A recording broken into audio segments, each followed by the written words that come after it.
Media পড়ে না, media গিলে না। রিক্সা চালক থেকে নিয়ে, ভ্যান চালক থেকে নিয়ে, হাজার কোটিপতি টাকার কোটিওয়ালা মালিক থেকে নিয়ে, শিক্ষিত ডক্টর পিএইচডি হোল্ডার থেকে নিয়ে, দেশি বিদেশি এমন কোনো মানুষ নাই যে সে মিডিয়াটাকে পড়ে না, মিডিয়া নামক শিক্ষকের কাছে পড়ে না।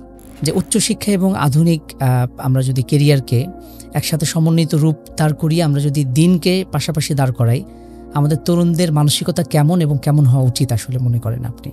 মানে ইসলাম তো লাইফ, কিন্তু তার কাছে ইসলাম হয়ে গেছে সেন্ট।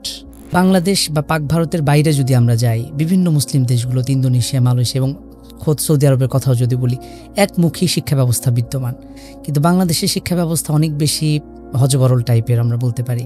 যে আমি যদি বছরে 2 কোটি টাকা খরচ করি অন্যান্য দিনই খাতে, তাহলে অন্তত 2 লাখ টাকা মিডিয়া পারপাস খরচ করার চেষ্টা করি। এটা একটা ধারণা হয় যে ইসলামের অর্থনীতির এই তত্ত্বটা মনে হয় ঠিক না, তাহলে দুনিয়া চলতেছে কেমনে এইভাবে? ইসলাম জোন আমাকে যে ডেকেছে, তারা যে চেষ্টা করছে, পথ চলছে, মানে আপনাদেরকে বলছি, এটার জন্য আমি মুবারকবাদ জানাই। কোনো দিক নির্দেশনা আছে কিনা যে আমরা তরুণদের কাছে আরো কিভাবে উপস্থাপন করতে পারি? দাওয়াতের উসুলের ক্ষেত্রে শাশ্বত কিছু কথা সব যুগেই ফিট হওয়ার মতো। মিডিয়ার মাধ্যমে বা অনলাইন মিডিয়ার মাধ্যমে দাওয়ার ক্ষেত্রে এটার যে গুরুত্ব রয়েছে বা তাৎপর্য রয়েছে, এটাকে আপনি কিভাবে দেখেন? বিনোদনের মধ্যেও একটা সভ্যতাকে অগ্রসর করা, আরেকটা জাতিকে মাইরের মধ্যে নিয়ে যাওয়া, আঘাতের মধ্যে নিয়ে যাওয়া, আমাদের প্রতিবেশী দেশে এই খেলাটা হয়।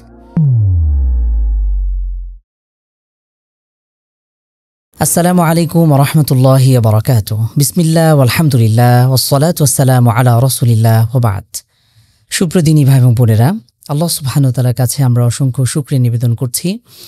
দীর্ঘদিন পর আপনাদের সাথে আরও একটি পডকাস্ট নিয়ে আমরা হাজির হয়েছি।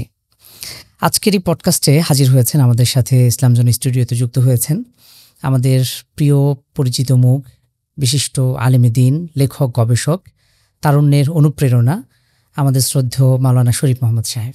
আসসালামু আলাইকুম রাহমাতুল্লাহ। ওয়ালাইকুম আসসালাম ওয়া রাহমাতুল্লাহি ওয়া বারাকাতুহু। সে কেমন আছেন? আলহামদুলিল্লাহ।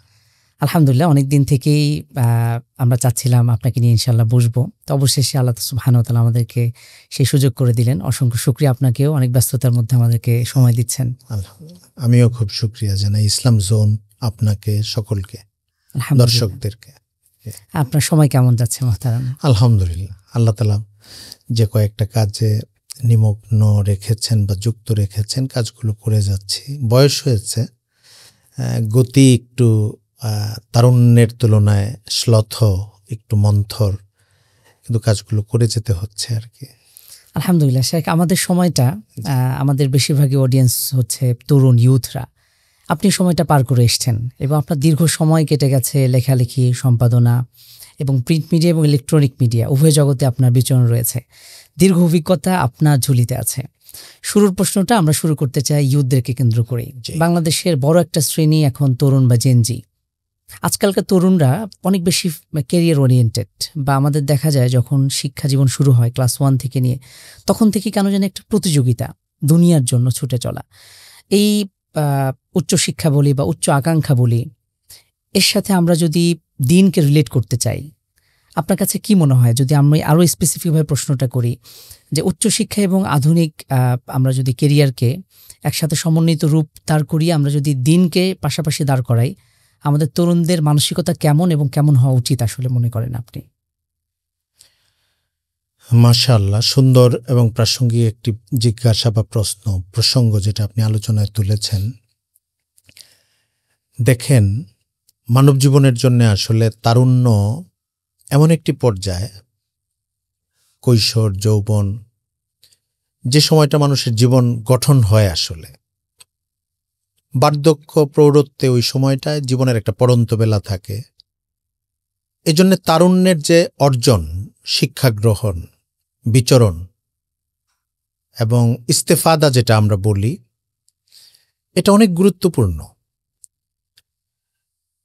এসব কারণেই আপনি রাসূল করিম সাল্লাল্লাহু আলাইহি ওয়াসাল্লামের একাধিক হাদিস শরীফে এবং হুজুরের জীবনে তরুণদের দ্বীনের প্রতি তাদের ধাবমানতা, অগ্রসরতা, কাজ করা, এগুলোর ফজিলতের বর্ণনা এবং তারগিব, উৎসাহ প্রদানের আপনি অনেক বর্ণনা পাবেন, আমল পাবেন, ঘটনা পাবেন। তো আমাদের এই সমাজে যারা আধুনিক শিক্ষায় উচ্চ শিক্ষায় শিক্ষিত হচ্ছে, আবার মুসলিম ঘরের মানুষ, পরিবারের সন্তান, তারা কেরিয়ার গঠনের জন্য সেটা দেশি অথবা বিদেশি কোনো কারিকুলাম মেনটেন করে হোক অথবা দেশের বাইরে গিয়ে হোক, এই প্রশ্নটা আগে থেকেই উঠেছে। অনেক সময় কখনো দূরত্ববাচকভাবে উঠেছে, কখনো একটু মমতার সঙ্গে উঠেছে, দাওয়াতি আন্দাজ থেকে উঠেছে, যে তারা কি দিন থেকে একটু দূরে সরে যায় কিনা, বা এটা দিনই জীবন যাপন করে চলতে চাওয়ার সঙ্গে একটা সাংঘর্ষিক অবস্থান কিনা। এর একটা বড় গুরুত্বপূর্ণ কারণ হচ্ছে আমাদের বাংলাদেশের শিক্ষা ব্যবস্থা। আমি আলহামদুলিল্লাহ দীর্ঘদিন থেকেই যেহেতু সৌদি আরবে আছি, বাংলাদেশ বা পাক ভারতের বাইরে যদি আমরা যাই, বিভিন্ন মুসলিম দেশগুলোতে, ইন্দোনেশিয়া, মালয়েশিয়া এবং খোদ সৌদি আরবের কথাও যদি বলি, একমুখী শিক্ষা ব্যবস্থা বিদ্যমান। কিন্তু বাংলাদেশের শিক্ষা ব্যবস্থা অনেক বেশি হজবরল টাইপের, আমরা বলতে পারি। এটাও কোনো কারণ আপনি মনে করেন? হ্যাঁ, এখানে আমি বলবো এভাবে, আপনি সুন্দর একটা সূত্র ধরিয়ে দিয়েছেন। শিক্ষা ব্যবস্থা হচ্ছে একটা দিক, আরেকটা দিক হচ্ছে পরিপার্শ্ব এবং অঙ্গন। আমরা যেটাকে কালচার বলতে পারি, সারাউন্ড বলতে পারি, পরিবেশ বলতে পারি, ফেজা বা মাহাউল, ক্যাম্পাস, সংস্কৃতি এবং যে পরিবেশের মধ্যে তারুণ্য বড় হতে থাকে, শিক্ষা ব্যবস্থার সমান প্রভাব রাখে ওইটা। শিক্ষা ব্যবস্থারও দুইটা দিক দেখেন। পার্থিব যে শিক্ষা প্রতিষ্ঠানগুলো যদি টেকনিক্যাল, শুধু তার ওই জ্ঞান এবং বিষয় সংশ্লিষ্ট উচ্চ শিক্ষার যে সিলেবাস এটা থাকে, তাহলে প্রবলেম কম হয়। কিন্তু কোনো কোনো দেশে, বাংলাদেশেও আপনি গত ফেসিবাদী আমলে শেষ 2-4 বছরে এই ধরনের প্রবণতা দেখেছেন, যে ক্লাস 10-এর নিচে থেকে নিয়ে উপর পর্যন্ত বিভিন্ন জায়গায় খুব পরিকল্পিতভাবে ঝামেলাপূর্ণ কিছু কিছু জিনিস দেওয়ার চেষ্টা করা হয়েছে। ট্রান্সজেন্ডারিজম, LGBT প্রসঙ্গ, তারপরে বাংলাদেশের মুসলিম ইতিহাসের ভিত্তিটাকে দুর্বল করে দেওয়া, এখানে মুসলমানদের আশা। তো তখন এটা নিয়ে প্রচুর প্রতিবাদ হয়েছে, সমালোচনা হয়েছে। এটা হচ্ছে একটা বাড়তি ঝামেলা, মানে মনস্তাত্ত্বিক, মতাদর্শিক, ফিক্রি, আকিদাগত এবং আচরণগতভাবে মানুষকে ইসলাম থেকে দূরে সরিয়ে নেওয়ার প্রজেক্ট ভিত্তিক শিক্ষা ব্যবস্থা যদি থাকে, তাহলে এটা তো একটা ক্ষতি করে। এই জন্য এইসব প্রসঙ্গগুলো আসে। আরেকটা হচ্ছে যে না, এখানে ধর্মটা নাই সিলেবাসে, ইসলামের খুব উজ্জ্বল উপস্থিতি নাই, অথবা উজ্জ্বল বা বিবর্ণ যেভাবেই বলেন, উপস্থিতি নাই। টেকনিক্যাল ওই বিষয়টার উপরে তার ভালো একটা পারদর্শিতা দিয়ে দেওয়া হচ্ছে, দুনিয়ার বিষয় সম্পর্কে যে বিষয়ে সে পড়তে চাচ্ছে, প্রকৌশলের যে অংশটা নিয়ে সে পড়তে চায়, মেডিকেল সায়েন্সের যে অংশটা নিয়ে সে পড়তে চায়, MBA BBA করবে, সে যেই অংশটা নিয়ে পড়তে চায়, এটা একটা আন্তর্জাতিক মানের জ্ঞান সে অর্জন করবে, দক্ষতা অর্জন করবে, পড়বে। এটাকে বেসিক্যালি আপনি ইসলামের সঙ্গে সাংঘর্ষিক বলার দরকার নাই। এটা হচ্ছে একটা রাস্তার মতো, যে আপনি এই রাস্তাটা ধরে 500 কিলোমিটার যাবেন, এখন এই রাস্তার কোথায় কোথায় লোকেশনের কোন জায়গায় কি আছে আপনি খোঁজ নিয়ে যাচ্ছেন, তাহলে আপনার মাধ্যমে আরো 1 লাখ লোক আপনাকে ফলো করছে, আপনি তাদেরকে দেখাচ্ছেন এবং এটাই আপনার পেশা। তাহলে এই রাস্তাটাকে খুব ভালো করে চিনে 500 কিলোমিটার পথ পাড়ি দেওয়াটা এবং আপনার পেছনে আরো 100 জনকে এগিয়ে যেতে সাহায্য করাটা, এটা কোনো অন্যায় না, যদিও এটার সঙ্গে পার্থিবতা যুক্ত। কিন্তু বড় একটা সমস্যা তৈরি হয়, এই তরুণরা যখন বড় হয়, তখন বড় অংশের জীবনে দিন থেকে একটু দূরত্ব দেখা যায়, অনেকের একটা ছোট অংশের মধ্যে অনেক বিশৃঙ্খলাও দেখা যায়।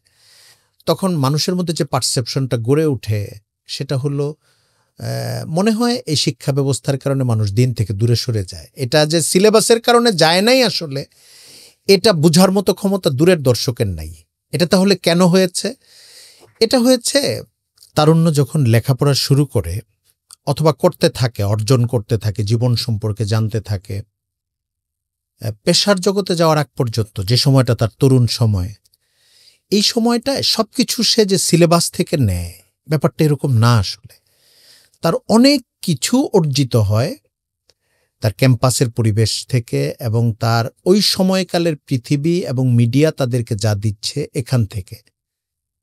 এবং এটা যদি তার ক্যাম্পাসের পরিবেশটা এমন হয় যে সিলেবাসে কোনো প্রবলেম নাই, তার কারিকুলামে কোনো সমস্যা নাই, কিন্তু তার ক্যাম্পাসের পরিবেশ, তার সারাউন্ড, তার বন্ধুবান্ধব, তার জগৎ এমন যে তার চিন্তা এবং তার লাইফস্টাইলে এটার ব্যাপক প্রভাব পড়ে নেতিবাচকভাবে ধর্মীয় দৃষ্টিকোণ থেকে, তাহলে হয় কি,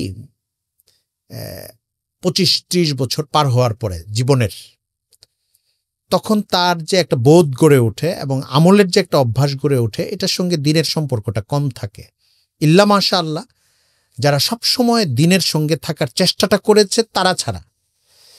এটা একটা উজ্জ্বল দিক। এই জন্যে মানুষের পারসেপশনটা গড়ে ওঠে আসলে ওইভাবে যে এই শিক্ষা ব্যবস্থা মনে হয় ক্ষতিকর দিনের জন্যে, এই প্রতিষ্ঠান মনে হয় ক্ষতিকর।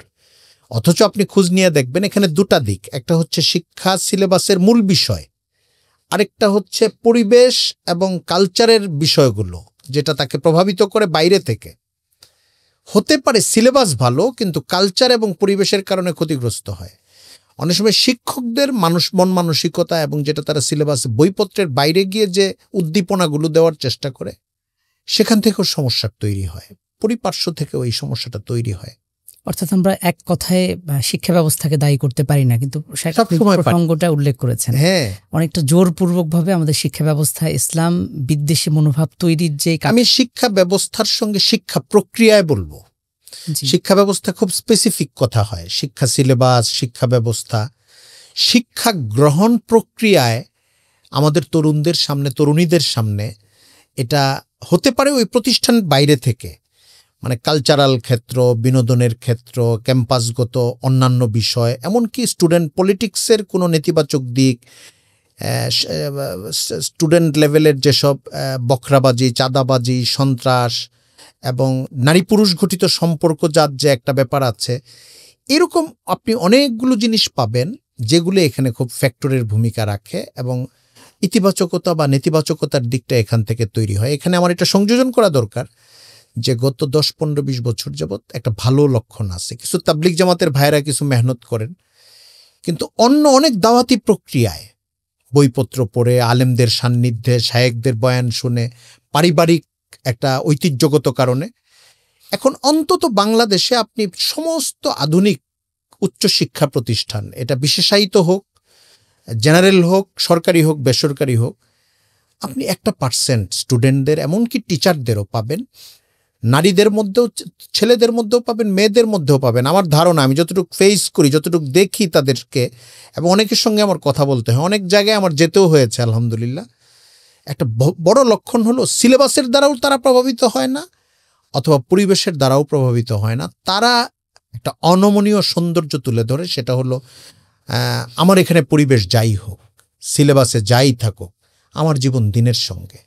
তাদের দিকে তাকিয়ে কথা বললে আমাকে বলতে হবে যে না, এই সিলেবাস কিংবা উচ্চশিক্ষা কিংবা আধুনিক উচ্চশিক্ষা গ্রহণ করে পরে যে কেরিয়ার গঠন, উজ্জ্বল ওই লাইনে উজ্জ্বল কেরিয়ার গঠন হলেও এটা দিন থেকে দূরত্ব যাওয়ার মতো ঘটনা ঘটবে, এটা আমার কাছে মনে হয় না। আপনি বুয়েটে গেলে টিচারদের মধ্যে, স্টুডেন্টদের মধ্যে এমন খুব আপনার মুগ্ধ হওয়ার মতো চেহারা এবং জীবনযাপন আপনি পাবেন, মেডিকেলে পাবেন। এরকম প্রসঙ্গ, এই পরিবেশটা আমরা দেশ বিদেশ সবখানে পাই। এমনকি আমরা যদি আমরা পাচ্ছি অক্সফোর্ড, ঢাকা ইউনিভার্সিটি, আপনি যেমনটা বলছিলেন, বুয়েট থেকে শুরু করে অক্সফোর্ডেও যদি যাওয়া হয়, সেখানে আলহামদুলিল্লাহ কিছু যারা আসলে শিকড়কে আঁকড়ে ধরে আছে।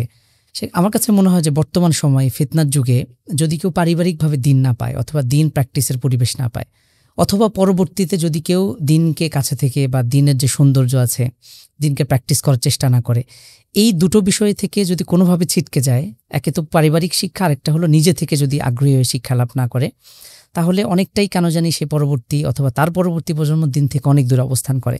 প্রসঙ্গক্রমে আরেকটি বিষয়ে যদি আপনার কাছে জানতে চাই, সেটি হলো আমাদের পারিপার্শ্বিকতা। আপনি যে বিষয়গুলো টানলেন, আমাদের পারিপার্শ্বিকতা আমাদের এমনভাবে সাজানো হয়েছে, বিশেষ করে আমাদের তরুণদের কাছে, ইয়ুথদের কাছে, ধর্ম মানেই যেন মৌলবাদী বা চিন্তাধারা, অথবা ধর্ম মানেই হলো কিছুটা পুরনো চিন্তাধারায় বেড়ে ওঠা, আর আধুনিকতা মানেই হলো সেকুলার লাইফ লিড করা। এই ধরনের চিন্তাগুলো কিন্তু বর্তমান তরুণ সমাজের কাছে এটা গ্রো করছে। এই ব্যাপারে আপনার মতামত কি? এটার ক্ষেত্রেও আসলে পারসেপশনটা একটা বড় ব্যাপার, পরিপার্শ্ব এখানে বড় ভূমিকা রাখে। আমরা জীবনের তারুণ্য পার হয়ে পর্যন্ত এসেছি, 50 পার হয়েছে বয়স। আমাদের অভিজ্ঞতা থেকে আমরা এই জিনিসটা দেখেছি যে সমাজে তরুণ বলেন এবং তারুণ্য পার করা বয়স বলেন, মানুষের বোধ এবং প্রভাব, চিন্তার প্রভাবটা আসে মিডিয়া থেকে, এবং আরও 10 জন যেটা করে, যেটা সে করতে দেখে, এটাকেই সে একটা বাস্তবতা মনে করে। ওখান থেকে তার চিন্তাটা সে নেয়। এই যে আপনি একটা প্রসঙ্গ বললেন যে ধর্ম মানেই মৌলবাদ মনে করে এবং আধুনিকতা মানেই সেকুলারিজম মনে করে। একদিক থেকে মৌলবাদ শব্দটা ব্যাখ্যা করতে হয় যে মৌলবাদ তো শব্দটা ব্যবহার খারাপভাবে করতে করতে শব্দটাকে পচিয়ে ফেলেছে লোকজন, মিডিয়া, এক শ্রেণীর মতলববাজ লোকেরা। আমি এই শব্দটা বোঝার জন্য একটু অন্যভাবে বলি। ধরেন মূল পথে ফিরে আসা বা মূলবাদ বা মূল চিন্তা, মূল কর্মের প্রতি তাদের ধাবমানতা, এটাকে মুসলিমদের জন্য যদি একটা প্রশংসনীয় বিষয় মনে করে মিডিয়াতে আলোচনা হতো, তাহলে মানুষের মধ্যে এই শব্দ এবং এই বিষয়ের প্রতিও একটা মুগ্ধতা তৈরি হতো। উপস্থাপন নেগেটিভভাবে করতে করতে, একটা নেগেটিভ নেগেটিভভাবে দাঁড় করাতে করাতে মানুষের মধ্যে একটা প্রশংসনীয় জিনিসও আতঙ্কের জায়গায় চলে যায়। তারপরেও যে কথাটা থাকে যে অনেক সময় ধর্ম লালন পালন যারা করেন তাদের একটা বেচ যদি দেখে যে এরা ধর্ম লালন পালন করছে, প্র্যাকটিসিং মুসলিম হওয়ার চেষ্টা করছে তরুণদের মধ্যে, অথবা পরিবারে সে দেখে অন্য কিছু অসঙ্গতি দেখার কারণে এদের জীবনে, আধুনিক জীবনের সঙ্গে মিলাতে গিয়ে তাদের ভিতরে একটা ধারণা হয় যে চরমপন্থা অথবা কট্টরপন্থা অথবা আমার জীবনের সৌন্দর্য হয়তো এখানে ব্যাহত হবে। ধর্মের কমপ্লিট ধারণাই হয়তো তার সামনে পেশ করার সুযোগ কারো হয় নাই, অথবা তার দেখার সুযোগ হয় নাই। বাংলাদেশ একটা মুসলিম প্রধান দেশ, শুধু প্রধান না, 90% প্রায় মুসলমান, কিন্তু এখনও আপনি বিভিন্ন পকেটে এই শূন্যতাটা পাবেন। উচ্চশিক্ষিত তরুণ এবং প্রবীণদের আপনি কথা বলতে গেলে, আলোচনা করতে গেলে মনে তো হয় যে দেশটা ছোট, এত মানুষ গিজগিজ করছে, কিন্তু জায়গায় জায়গায় গিয়ে ইসলাম সম্পর্কে তার ভিতরে উপলব্ধি নাই, কারণ সে এরকম একটা পরিবেশেই যায় নাই, তার এটা ধারণাই নাই কোরআন শরীফ তেলাওয়াত কি জিনিস, তাফসির পড়তে কয়দিন লাগবে, একটা ভালো আখলাক কাকে বলে, ইসলামের মুআমালার জগৎটা কত সুন্দর, মুআশারার জগৎটা কত সুন্দর। ইসলাম মানেই শুধু এই অমুক জিনিসটাকে হারাম বলা না, বরং মানুষের সঙ্গে শান্তিপূর্ণ একটা সুন্দর সহাবস্থানের বিধান। মানে এই টোটাল ফ্রেমটা তার কাছে ক্লিয়ার না, সে কয়েকটা ধমক তার মাথায় ঢুকে আছে এবং এটাকে তৈরি করে দেওয়া হয়েছে। সেটা এইটা দুই দিক থেকেই হয়েছে। কিছু তৈরি করে দেওয়া, মিডিয়ার প্রোপাগান্ডিস্টরা করেছে, কিছু আমাদের মতো মানুষের অসতর্ক আচরণেও এটা করেছে। মনে করেন 100টা আলোচনা করছি আমরা মাইকে, অনেক মুফিদ আলোচনা হয় বাংলাদেশে, এসব আলোচনায় অনেক ফায়দাও হয়, কিন্তু নারী বিষয়ক একটা আলোচনায় আমার প্রতিক্রিয়াটা মানুষ দেখছে, আমার তিরস্কারটা দেখছে, হয়তো দরকার আছে, কিন্তু নারী সম্পর্কে ইসলামের বিধানের সৌন্দর্যের দিকগুলো যেটা বিশ্লেষণ এবং আলোচনার দাবি রাখে 1 ঘন্টা, আমি ওই দিকে না গিয়ে ঘায়েল করার মতো কথাগুলো কোনো একটা কারণে, প্রতিক্রিয়া ঘটিত কারণে, ওটা 10 মিনিট, আধা ঘন্টা, 1 ঘন্টা আলোচনা করলাম। তো এখন যার মাইন্ডসেট ভিন্ন, আগে থেকে মুসলিম প্র্যাকটিসিং না আসে, তার ভেতরে তো এটা একটা ভিন্ন প্রতিক্রিয়া হতে থাকবে। তো এটা 2 কারণে ঘটে, একটা হচ্ছে প্রোপাগান্ডিস্টদের কারণে, আরেকটা হচ্ছে যারা আমরা প্রচারের কাজগুলো করি তারা অন্তত সেন্সিটিভ জায়গাগুলোতে, যেরকম একটা জায়গা আপনাকে বললাম, নারী, তারুণ্য, অর্থনীতি, বাকস্বাধীনতা, রাষ্ট্র, যুদ্ধ, এরকম আরও কিছু জায়গা আছে যে ফ্যাক্টর পর্যায়ের, মানে মানুষের মনস্তত্ত্বে আঘাত করার জন্য যেগুলি নিয়ে রাজনীতির তত্ত্ববিদরা কথা বলে অথবা বিভিন্ন সময় সমাজে এটা নিয়ে তর্ক চলে, ওই জায়গাগুলিতে যদি আমরা কোন জায়গায় ক্লিক করতে হবে এই পয়েন্টটা সম্পর্কে আমার সচেতনতা কম থাকে, কোথায় কোথায় বিভ্রান্তি ব্যপ্ত হয়ে আছে যেটা আমার কাটা দরকার, এটা সম্পর্কে যদি আমার ধারণা না থাকে, এবং একই সঙ্গে এখানে সেন্সিটিভিটি কোথায় কি আছে, যেটার উল্টাপাল্টা কথা বেশি হইলে মানুষের মধ্যে বাজে প্রতিক্রিয়া বেশি হবে, এটা সম্পর্কে ধারণা না থাকে, আমি একচেটিয়া শুধু আমার কথার একটা অংশ বলতে থাকি, টোটাল নারী বিষয়ক ইসলামের বিধান এবং আদর্শের যে সৌন্দর্য, রাসূল করিম সাল্লাল্লাহু আলাইহি ওয়াসাল্লাম যে সুন্দর আচরণ এবং আখলাক পেশ করে গেছেন, এটা যদি না বলা হয়, আমার খুব প্রতিবাদী একটা আলোচনার 2টা ক্লিপ যেখানে ব্যাখ্যা করলে শুধু বিষোদ্গারী পাওয়া যায়, এটা যদি হয়, আধুনিক শিক্ষিত নারীদের একটা বড় অংশ বলবে, আরে ইসলামের লোকেরা তো আমাদের বিরুদ্ধের লোক, ইসলামের কাছে গেলেই তো বিপদে পড়তে হবে, এমনি সে প্র্যাকটিসিং মুসলিম না, না তরুণী না। তো এটা 2টা কারণে ঘটে। এই জন্য আমার কাছে মনে হয় প্রোপাগান্ডিস্টদের তো থামানো দরকার অথবা জবাব দেওয়া উচিত, কিন্তু আমাদেরও সমাজে যে পয়েন্টগুলো সেন্সিটিভ, বা আধুনিকতা যে জায়গাগুলোর সঙ্গে আমাদের আদর্শের সঙ্গে ইচ্ছা করে পায়ে পাড়া দিয়ে ঝগড়া করে, ওই জায়গাগুলোতে আমাদের উপস্থাপন অথবা টোটাল ফ্রেমটা মিলিয়ে উপস্থাপন, এই বিষয়গুলোর মধ্যে অনেক বেশি সচেতনতা প্রয়োগ করা দরকার, মাধুর্য প্রয়োগ করা দরকার, সূক্ষ্মতা লালন করা দরকার। তাহলে এতে ফায়দা হবে ইনশাল্লাহ। ইনশাআল্লাহ। এটা আসলে দায়ীদের জন্য বা যারা ইসলাম প্রচারের কাজে নিয়োজিত আছেন তাদের জন্য লক্ষণীয় বিষয়। এটাও একটা, আরেকটা হচ্ছে টোটাল জিনিসটার উপর একটা মূল্যায়ন, যেন যারা দূর থেকে দেখে মনে করছেন যে বিষয়টা এরকম, তারাও আজকে আমি এই কথাটা বলছি, আমি তাদেরকেও দাওয়াত দেব যে এখান থেকে এটা বুঝে নেওয়া যে ইসলামের টোটাল ফ্রেমটা দেখার চেষ্টা করা, প্রতিক্রিয়ামূলক 10 মিনিটের একটা ক্লিপ, 2টা ইসলামকে ধমক, কাছে থেকে বোঝা জানার চেষ্টা করা। বিশেষ করে ইসলাম যে শুধু ধর্মীয় আচরণের নাম নয়, কিছু গুটি কয়েক সালাত সিয়াম এর মধ্যে ইসলাম সীমাবদ্ধ নয়, বরং ইসলাম টোটাল কমপ্লিট সলিউশন বা পুরো জীবন ব্যবস্থা। এই বার্তাটা অনেক ক্ষেত্রেই আমরা তরুণদের কাছে পৌঁছাতে ব্যর্থ হই, বিশেষ করে বর্তমান সময়ে এসে। এর থেকে উত্তরণের উপায় আপনি কি মনে করেন?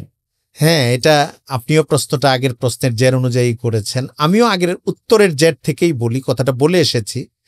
হযরত মাওলানা আব্দুল মালিক সাহেব, বর্তমান বাইতুল মোকাররম জাতীয় মসজিদের খতিব, আমাদের বাংলাদেশের একটা বড় সম্পদ আলেমদের মধ্য থেকে, উনি বলেন যে ইসলামের সামগ্রিক রূপ পেশ করেন, জামে রূপ। মানে এই কথার একটা অর্থ আছে, একটা অর্থ শুনলে একটু ভয় লাগে যে এটা তো একটা বিশাল ব্যাপার, ইসলামের গোটা বিধিবিধানের টোটাল অংশগুলো তো এক মজলিসে পেশও করা যায় না। সামগ্রিক রূপের একটা সংক্ষিপ্ত উপস্থাপনও হতে পারে। মানে ইসলামের একটা একজন মানুষ যেন একটা অংশকেই পুরা ইসলাম মনে না করে।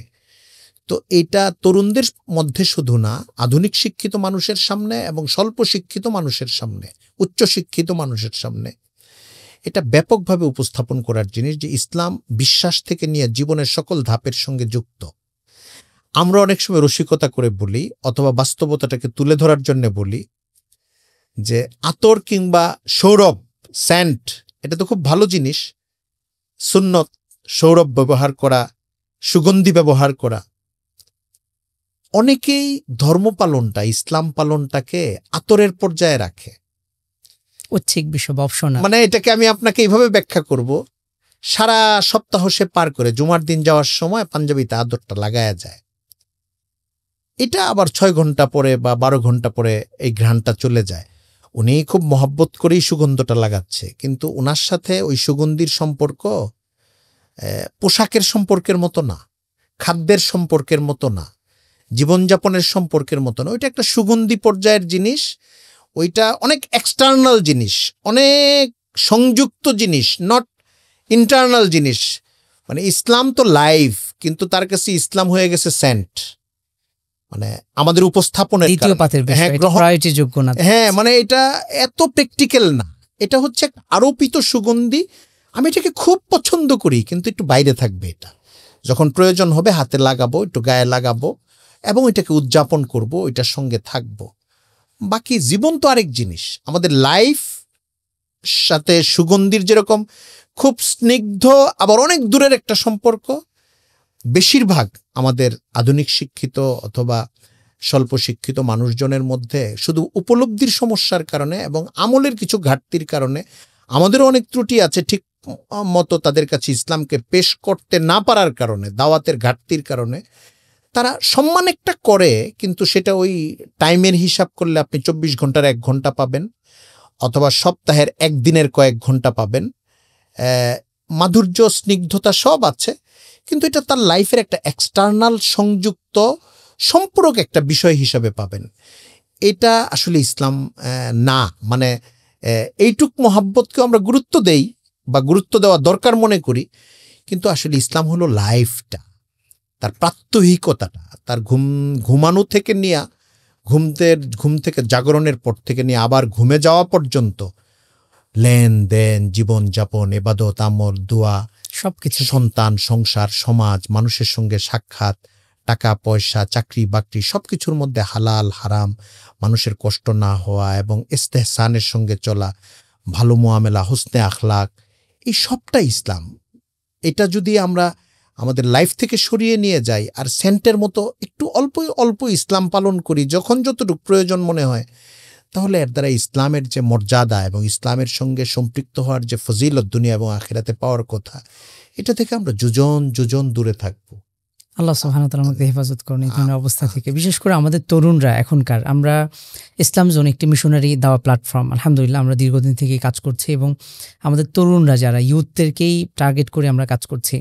কিন্তু আমাদের অভিজ্ঞতা বলে যে বর্তমান সময়ের তরুণরা বা জেনারেল ব্যাকগ্রাউন্ডে যারা আছে ইউথরা, ইসলামকে তারা তাদের মতো করে দেখতে চায়, কুল, রিলেভেন্ট অথবা ইন্টেলেকচুয়ালি সাউন্ড করে উপস্থাপিত এমন কিছু জিনিস।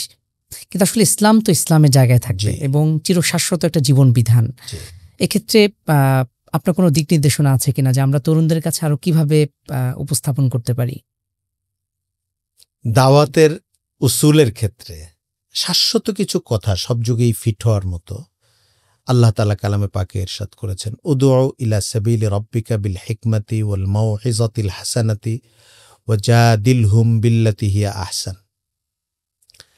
দেখেন, এখানে 3টা স্তরের কথা বলা হয়েছে। আল্লাহ তাআলা দাওয়াত দেওয়ার কথা বলেছেন হিকমতের মাধ্যমে, উত্তম উপদেশের মাধ্যমে, এবং কখনো যদি তর্ক বিতর্ক অথবা বুঝাবুঝির একটা পাল্টা আয়োজনে যেতে হয়, সেটাও যেন সুন্দর হয়, উত্তম একটা পন্থা হয়। রাসূল করিম সাল্লাল্লাহু আলাইহি ওয়াসাল্লামের জীবন থেকে নিয়ে আপনি সাহাবায়ে কেরাম এবং পরবর্তী আসলাফদের বর্ণনা দেখলে দেখবেন ইখলাসের সঙ্গে, প্রজ্ঞার সঙ্গে দাওয়াত দেওয়া, এটা দেওয়ার ক্ষেত্রে খুব গুরুত্বপূর্ণ। মহাব্বতের সঙ্গে, দরদের সঙ্গে, প্রজ্ঞার সঙ্গেও। অনেক সময় প্রজ্ঞাবান একজন মানুষের কাছে মুখোমুখি হতে হয়, অপর দিকের আমার মুখাতাব, আমার অডিয়েন্স অনেক জ্ঞানী মানুষ, সামাজিকভাবে হোক, পার্থিব বিষয়ে হোক, ইসলামের দিক থেকে হয়তো না, তার কাছে ইসলামকে সুন্দরভাবে উপস্থাপন করার চেষ্টা করা। আর এর পরে একটা কথা আমি সংযুক্ত করা দরকার মনে করি, যেটা আসলাফদের নমুনা দেখলে, তাদের কাজের ধরন দেখলে যেটা মনে হয়, সেটা হলো যখন যে ইস্যুগুলো মানুষকে স্পর্শ করে ওইটা সম্পর্কে ইসলামের দৃষ্টিভঙ্গি কি, এটাকে খুব সাফভাবে উপস্থাপন করা, বিশেষ করে তার মাধুর্যপূর্ণ দিকগুলোকে উপস্থাপন করা, এটা তার উপরে অনেক মুআসসির, অনেক প্রভাবক হয়। অর্থাৎ সকল সমস্যা সমাধান যে ইসলামে আছে এটা অনেকেই আসলে জানে না। হ্যাঁ, এবং আমরা অনেক সময় ট্র্যাপে পড়ে যাই কথা বলার ক্ষেত্রে। যেরকম ধরেন, আমি এই কথাটা একটু আগেও বলেছি, নারী একটা ইস্যু। তো ইসলামে এরা ইসলামকে আধুনিক সমাজ বা পশ্চিমা সমাজ ঘায়েল করার জন্য যে 4-5টা খুব ভাইটাল পয়েন্টকে ইউজ করে, আপনি দেখবেন এর মধ্যে একটা হচ্ছে নারী। তারা নারীর শিক্ষার কথা বলে এবং বলে যে ইসলামিস্টরা নারীদেরকে শিখতে দিতে চায় না, নারীর কর্মজীবনের কথা বলে, নারীর নেতৃত্বের কথা বলে, নারীর হেজাব একটা প্রেশার, এটা তাদের দৃষ্টিতে। আর নারী সাবজেক্টটাকে নিয়ে ওদের অন্তত আপনি 20টা স্লোগান পাবেন যেটা অ্যান্টি ইসলাম, এবং ওদেরকে এমনভাবে এই জিনিসটাকে ঢুকায় দেওয়া হয়, মুসলিম সমাজেরও যারা আধুনিক শিক্ষিত, পলিটিশিয়ান, এনজিও সংশ্লিষ্ট, সাধারণ মানুষ, রাজনীতিক, অরাজনীতিক, সবার ভেতরে যাদের প্র্যাকটিসিং মুসলিম না বা পারিবারিকভাবে ইসলামের সঙ্গে বড় হয়ে ওঠে নাই, তাদের ভেতরে এটা ঢুকে যে হ্যাঁ, নারীদের ব্যাপারটা এটা আসলে ইসলামের মুআমেলাটা একটু কেমন জানি সংকীর্ণ অথবা একটু কঠিন, একটু ঝামেলাপূর্ণ, একটু জটিল, এটা নিয়ে আধুনিক এদের কথাবার্তা অনেক সুন্দর, এইরকম একটা মাইন্ডসেট তাদের তৈরি হয়ে যায়। আমাদের গলত কাজটা অনেক সময় হয় কি, ওই একটু আগেও আমি বলেছি, নারীদের ব্যাপারে ইসলামের সৌন্দর্যের দিকগুলো উপস্থাপন হয় না। আমরা ওদের আঘাতের কারণে পাল্টা আঘাত দিয়ে কথা বলার সময় তখন ওই ঝাঁঝালো কথাগুলোর 4-5টা কথাই খুব হাইলাইট করে বলতে থাকি, এটা নাই ওইটা আছে। তো আমার কাছে মনে হয়েছে ইসলামের একদম আর্থিক বিধান থেকে নিয়ে আচরণগত বিধান এবং সাহাবায়ে কেরামের যুগ থেকে নিয়ে কোরআনের বর্ণনা, হাদিসের বর্ণনা, পরবর্তী মুসলমানদের মুআমালা, ফিকহি বিধান, আপনি ইসলাম নারীদেরকে এত প্রোটেক্ট করেছে, চারদিক থেকে এত সম্মান দিয়েছে, এত মর্যাদা দিয়েছে। কিন্তু আমরা হঠাৎ হয়তো ঝগড়া লাগলে পর্দার একটা ইস্যু নিয়ে কোনো একজনকে একটা কিছু বলতে থাকি, যেটা কখনো কখনো দরকার তর্কের জন্যে, তর্কের বিশেষ ক্ষেত্রগুলোতে। কিন্তু এটা যদি আমাদের সব সময়ের অভ্যাস হয় যে আমরা নারী বিষয়ে একটু ঘায়েল করে কথা বলবো, নারী বিষয়ে টোটাল ফ্রেমটাকে উপস্থাপন করব না, সৌন্দর্যের, স্নিগ্ধতার, কিন্তু গুতাটা দেব, ইসলাম বিরোধী যে কথাটা বলেছে এটার জন্য যেই মহিলা বলেছে বা যে পুরুষ বলেছে তাকে একদম করে দেব। আবারও বলছি, তর্কের ক্ষেত্রগুলোতে মনস্তাত্ত্বিক যুদ্ধে অনেক সময় এটা করতে হয়, কিন্তু এটা সর্বস্ব যেন আমরা না হয়ে যাই। আমরা যেন ইসলামের নারী বিষয়ক যে বিধান, এটার সৌন্দর্য, তারুণ্য বিষয়ক যে ইসলামের বিধান অথবা যত উপাদান আছে এটাকে উপস্থাপন করার কথা। অর্থনীতির ক্ষেত্রে যেরকম সারা পৃথিবীতে শিল্প বাণিজ্য ব্যবসা সরকারি বেসরকারি লেভেলে সব জায়গায় একটা সুদ নির্ভরতা আছে। ইসলাম প্রচণ্ডভাবে সুদ বিরোধী। ইসলাম যে কয়টা জিনিসের মারাত্মক বিরোধী এর মধ্যে একটা হচ্ছে সুদ।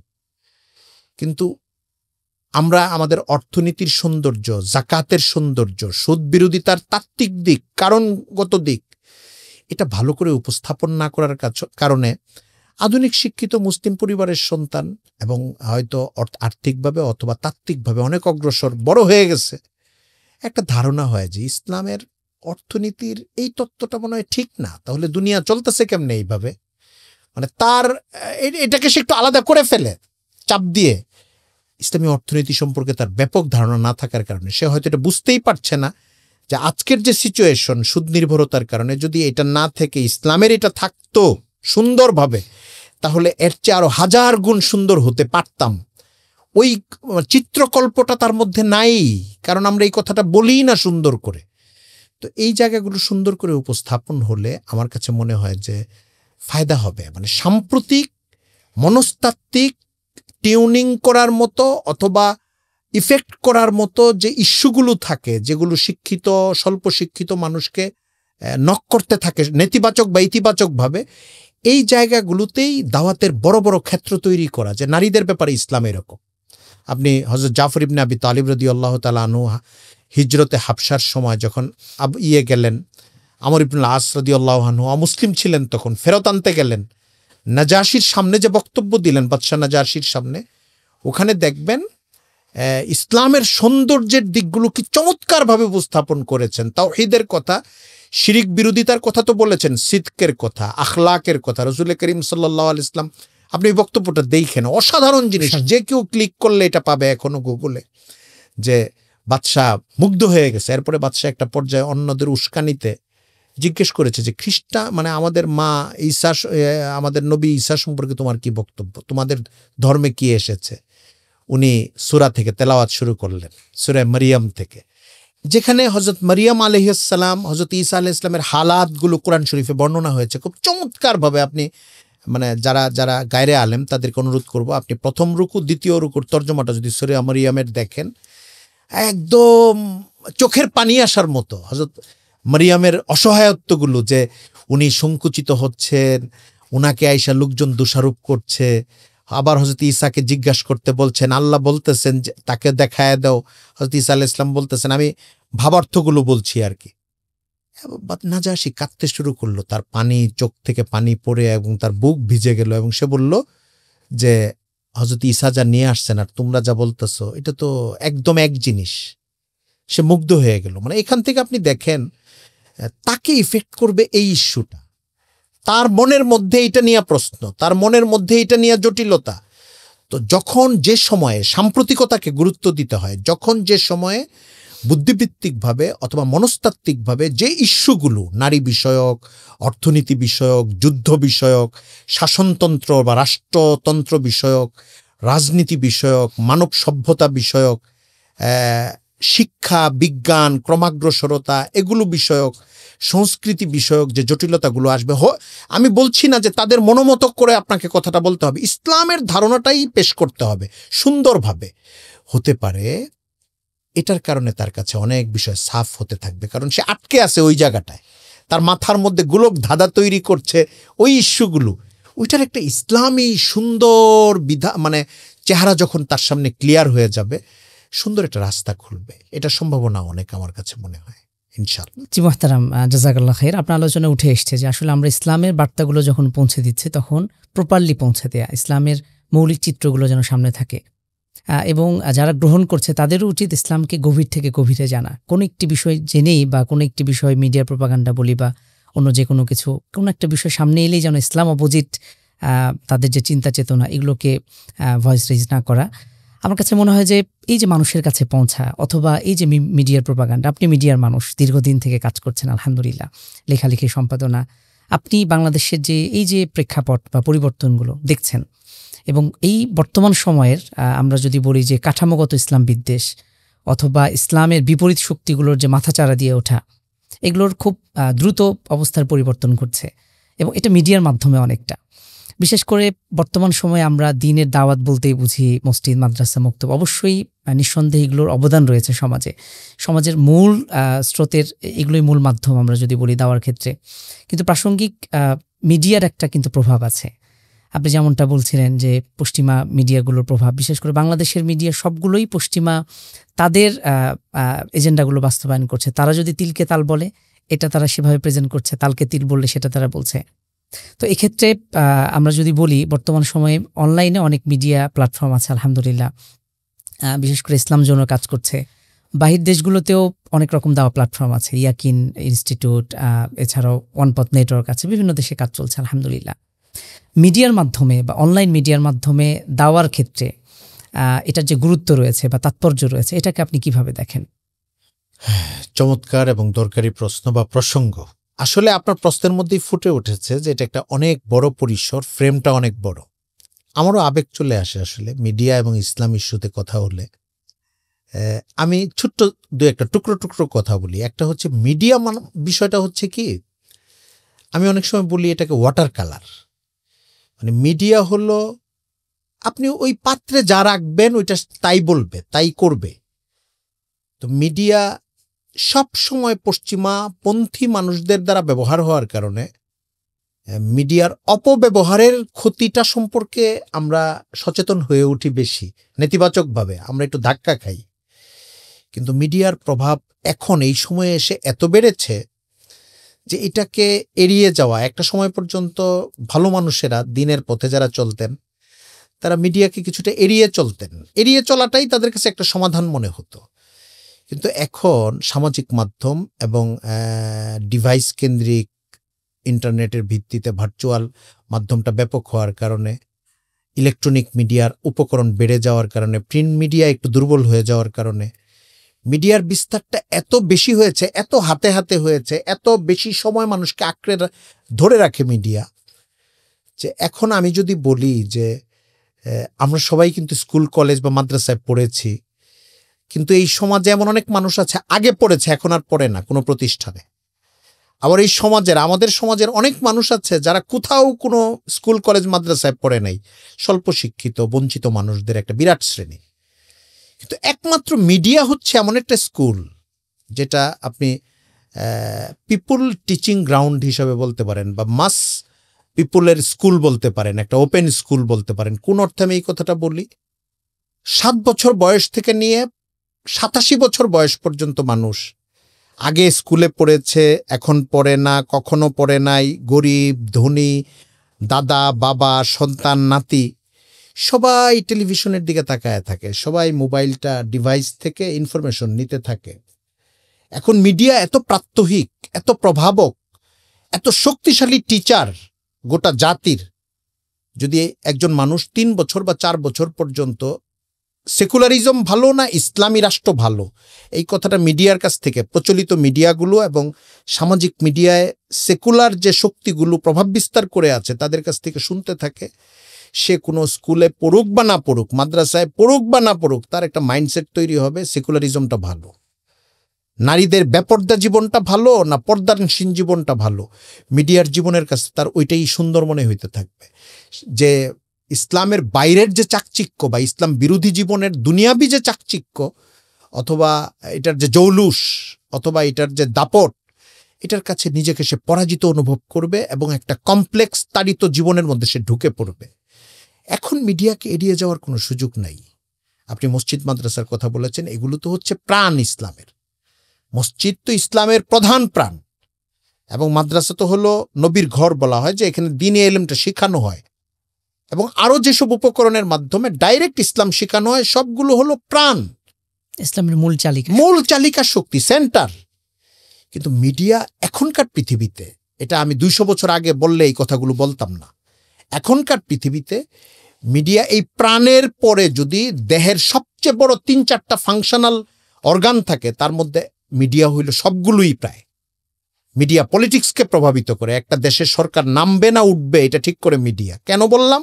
আপনি জুলাই আন্দোলন দেখেন, গত কয়েকদিন আগে স্বৈরাচার সরকার ফেসিবাদী শেখ হাসিনা যখন দেখলো যে কোনোভাবেই দমন করা যাচ্ছে না, আপনি দেখেন তার প্রধান কাজ ছিল ইন্টারনেট বন্ধ করে দেওয়া, ফেসবুক বন্ধ করে দেওয়া, যেন এই মিডিয়ার এই শূন্যতাটা তৈরি করা যায়। তার কাছে মনে হয়েছে মানুষকে যদি কানেক্ট করতে দেওয়া হয়, ইনফরমেশনে গ্যাপ তৈরি না করা হয়, কোথায় কে মারা যাচ্ছে এটা যদি সরবরাহ হতে থাকে আর মানুষ একজন আরেকজনের বক্তব্য জানতে থাকে, তাহলে মানুষকে রাস্তায় নামানো থেকে ফেরানো যাবে না। তো মিডিয়া কত প্রভাবক এটা দুনিয়া জানে, ইউরোপ আমেরিকা জানে, রাষ্ট্রনায়করা জানে, এবং এটা দুনিয়ার লাইনের মানুষও জানে। এই প্রভাবটার দুইটা অংশ আমাদের করা উচিত। একটা হচ্ছে নেতিবাচকতা থেকে কিভাবে বাঁচা যায় এই ফিকির করা উচিত, আরেকটা হচ্ছে এই বিশাল স্কুলটাকে দিন প্রচারের জন্য কিভাবে কাজে লাগানো যায়। আমি আপনাকে আবারও বলছি যে এই কথাটা আমরা গত 5-7 বছর যাবত অনেক জোরালো ভাষায় বলছি। আমি মনে হয় 10 বছর পার হয়ে গেছে এই কথাটা বলছি, যেটা হচ্ছে গণবিদ্যালয়। আপনি ইউনিভার্সিটিতে পড়ে না 45 বছর পার হয়ে যাওয়া মানুষেরা এখন, কিন্তু মিডিয়া পড়ে না, মিডিয়া গিলে না। রিক্সা চালক থেকে নিয়ে, ভ্যান চালক থেকে নিয়ে, হাজার কোটিপতি টাকার কোটিওয়ালা মালিক থেকে নিয়ে, শিক্ষিত ডক্টর পিএইচডি হোল্ডার থেকে নিয়ে, দেশি বিদেশি, এমন কোনো মানুষ নাই যে সে মিডিয়াটাকে পড়ে না, মিডিয়া নামক শিক্ষকের কাছে পড়ে না। তো ওই জায়গাটায়, ওই শিক্ষকতার জায়গাটায় আমাদের যাওয়া উচিত, এবং ইসলামের উপরে বা ইসলামী জীবনের উপরে যে হামলাগুলো হয় এটার জবাব দেওয়া উচিত, আর ইসলামের সৌন্দর্যগুলোর নানান আঙ্গিকে প্রচার করা দরকার। এটা থেকে পিছিয়ে থাকার কোনো সুযোগ নাই। আমাদের সমস্যা হচ্ছে যে আমরা আসলে এক আর্থিক দুর্বলতা থাকে, আবার অঙ্গনটা চিনতেও, এই অঙ্গনের প্রভাব সম্পর্কে জানতেও আমাদের বুঝতে একটু লম্বা সময় চলে যায়। কিন্তু আমি আশাবাদী সামনে হয়তো এই সময়টা আসবে যে যারা দিনের খেদমত করছেন বিভিন্ন অঙ্গনে এবং প্রচুর টাকা পয়সাও খরচ করছেন, এই দেশে অনেক মানুষ এমন আছেন, তারা মিডিয়ার এই জায়গাগুলোতে, যেটা স্ক্রিনের মাধ্যমে এবং বিভিন্ন ক্ষেত্রের মাধ্যমে মানুষের দাওয়াত পৌঁছে দেওয়া, এই কাজটার জায়গায় তারা ব্যাপক সহযোগিতা করবেন, পৃষ্ঠপোষকতা করবেন, কারণ এটা এড়িয়ে যাওয়ার কোনো জায়গা এখন আর না। নিঃসন্দেহে।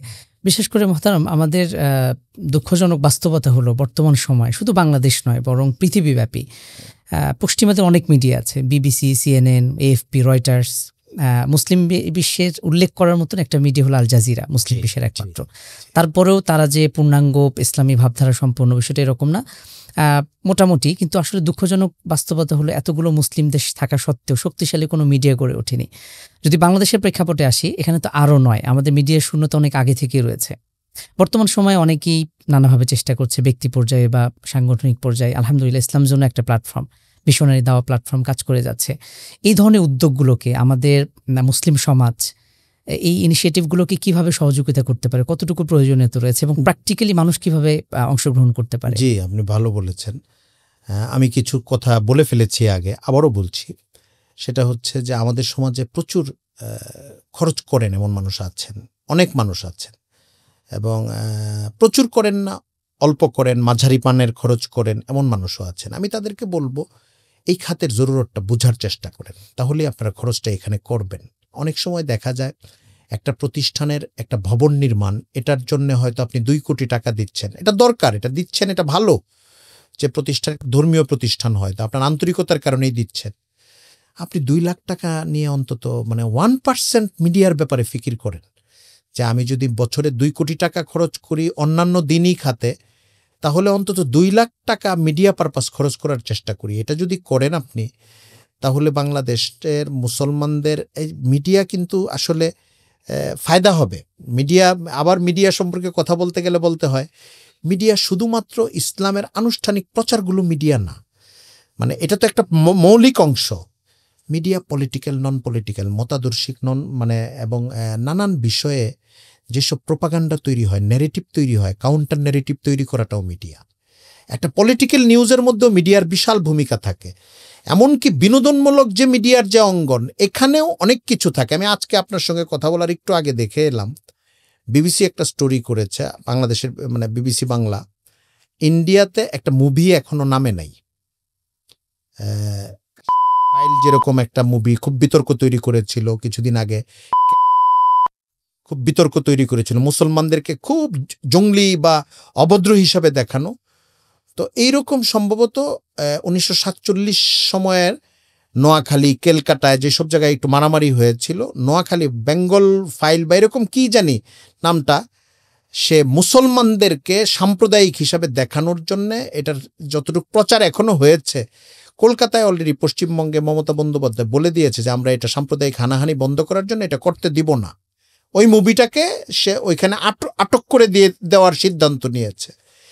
তো বিনোদনের মধ্যেও একটা সভ্যতাকে অগ্রসর করা, আরেকটা জাতিকে মাইরের মধ্যে নিয়ে যাওয়া, আঘাতের মধ্যে নিয়ে যাওয়া, আমাদের প্রতিবেশী দেশে এই খেলাটা হয়।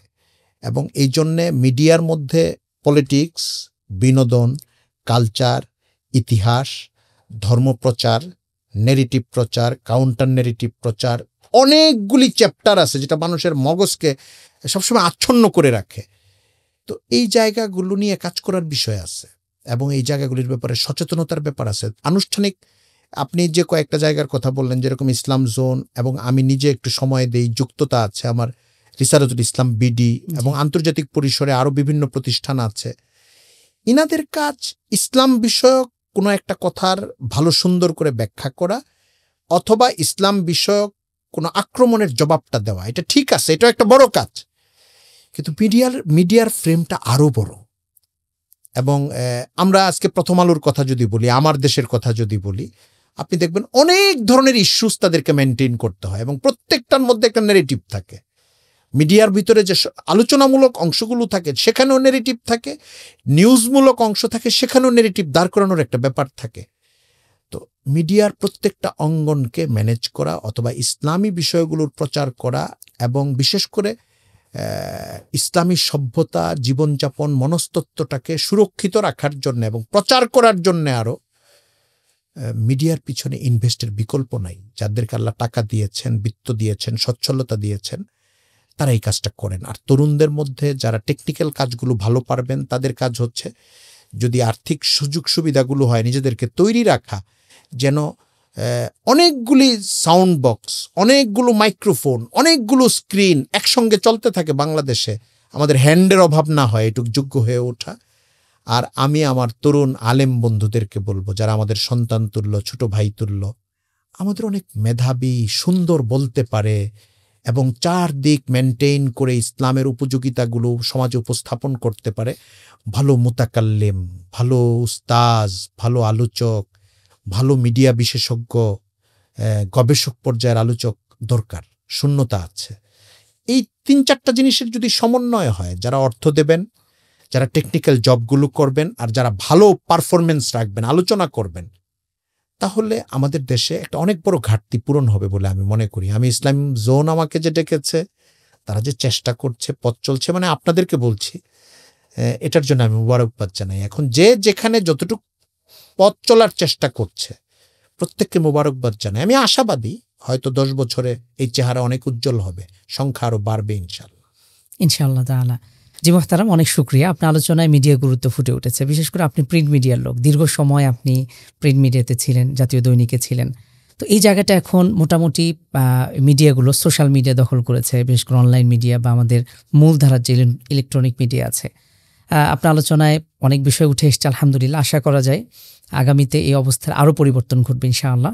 আমরা অনুষ্ঠানের শেষ দিকে চলে এসেছি, একদমই শেষ প্রান্তে এসে তরুণদের উদ্দেশ্যে আপনার কোনো বার্তা আছে কিনা? তরুণরা তো আসলে দেশের, এখন বাংলাদেশে সবচেয়ে আন্দোলন তৈরিকারী এবং আন্দোলিত অংশ। নিঃসন্দেহে বাংলাদেশে গত 15 বছর বা যে সময়টা গিয়েছে, আমি ব্যাপক অর্থে তারুণ্য বলছি, যারা একটু ধর্মকর্ম বা প্র্যাকটিসিং ইসলাম পালনের সঙ্গে জড়িত, তাদেরকেই শুধু বলছি না, সবাইকে বলছি যে পলিটিক্যাল দৃশ্য এবং নানান কারণে, অর্থনৈতিক এবং অন্যান্য কারণে গত 10-12 বছর কমপক্ষে মনে করা হতো বাংলাদেশের তরুণ হলো ডিভাইসে নিমগ্ন তরুণ, বুধ হয়ে থাকা ফেসবুকে, এরা রাস্তায় নামবে না, এদের দ্বারা কোনো পরিবর্তন হবে না এবং দেশ নিয়ে এদের কোনো হেডেক নাই।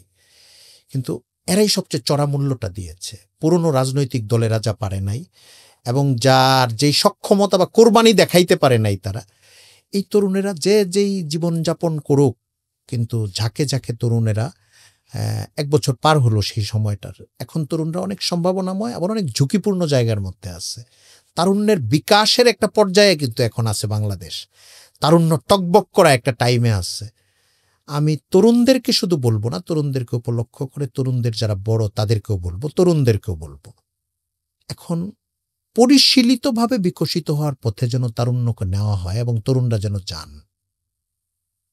যদি এটা না হয়, এত বিশাল পাওয়ার হাউস আপনাদের হাতে, শক্তি আপনাদের হাতে, এটা একটা নেতিবাচক খাতে চলে যাবে, দুনিয়ার দিক থেকেও আখেরাতের দিক থেকেও। দেখা যাবে যেই শক্তি দিয়ে আপনি ফেরাউন নামিয়ে ফেলতে পারছেন, সেই শক্তি দিয়ে আপনি আরেক ফেরাউনের মুরিদ হয়ে যাচ্ছেন, না বুঝার কারণে, একটু দুনিয়ার ধান্দার চিন্তা বেশি করার কারণে, জুলুমের সঙ্গে নিজেকে একাত্ম করতে চাওয়ার কারণে, অথবা যেই ভালো জিনিসটাকে ছিনিয়ে আনতে পারছেন এতদিন আপনি, এখন খেয়াল না করার কারণে সেই প্রবৃত্তির দাসত্বের একটা অন্ধকারের মধ্যে চলে গেছেন। কারণ তারুণ্যকে এখন মানুষ সেলুট দেয়, সম্মান করে আপনাদের একটা ঝোড়ো আন্দোলনের কারণে, একটা সাফল্যের কারণে। বাংলাদেশে একটা সফল তারুণ্যের সময় যাচ্ছে, আবার এই অর্থে ঝুঁকির সময় যাচ্ছে। যার বাক্সে 1000 কোটি টাকা আছে, সে একইভাবে সফল দুনিয়ার দিক থেকে, একইভাবে অত্যন্ত ঝুঁকির মধ্যে আছে, যে কোনো সময় ডাকাত আসবে তার কাছে, সে টের পাচ্ছে না। তো তরুণরা যেন নেক পরিবেশে থাকে, ইসলাম শিখে এবং নিজের জিন্দেগির আমানতটাকে বুঝে। আল্লাহ তাআলা বয়স দিয়েছেন, এটা একটা আমানত তার উপরে, এটার চরিত্র রক্ষা করে, এটার মর্যাদা রক্ষা করে, যে যেই লাইনে আছে, কলেজ, ইউনিভার্সিটি, কর্মক্ষেত্র, বিভিন্ন জায়গায় সবাই একটা সৎ তারুণ্যকে উৎসাহিত করা, সৎ তারুণ্য নিয়ে অগ্রসর হওয়া, দিনমুখী থাকা, সেজদা দিতে শেখা, আল্লাহর কাছে দোয়া করতে শেখা, নিজের সময়গুলোকে একটু ভালোভাবে কাটানোর চেষ্টা করা। শুধু হই হই হইচই, শুধু ফুর্তি, এরকম না, শুধু অর্থ, শুধু কেরিয়ার, এরকম না, বরং চোখের পানিটা ফেলার যে একটা সৌন্দর্য, এটাও যেন আমি পারি, এবং এটা যেন নাটক সিনেমার জন্য না ফেলি, এটা যেন আল্লাহর জন্য ফেলি। মানে এটা আমার একটা সাধনা হোক যে আমি দিনে একবার চোখের পানি ফেলি, অথবা ওই জায়গাটায় যাওয়ার চেষ্টা করব, যে জায়গাটায় গেলে চোখের পানিটা আসে। কার কাছে? আল্লাহর কাছে, আমার মাওলার কাছে। এটা হলে আমাদের জিন্দিগি সুন্দর হবে, আখিরাতমুখী হবে, এবং এই বিনিয়োগটাই সবচেয়ে সুন্দর বিনিয়োগ জীবনের।